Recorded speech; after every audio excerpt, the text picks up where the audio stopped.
Hi! In front of me is NOKIA G22 and today I would like to show you how you can manage apps permissions. First of all, go into Settings and scroll down to access Privacy.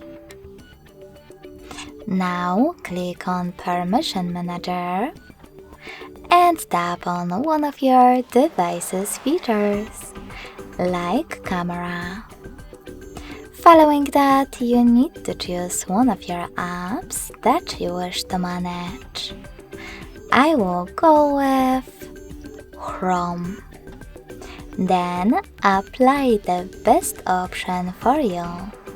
Allow only while using the app, ask every time, or don't allow. I want to set up first one, so when I click and go back, I can see that Chrome just gained access to my device's camera if I'm using it. But you can always pick any app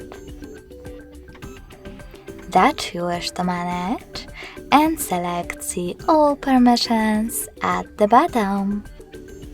This way you will be able to manage all of them only for chosen app. Thanks so much for watching. If you enjoyed this video, smash that like button, comment and subscribe. Bye!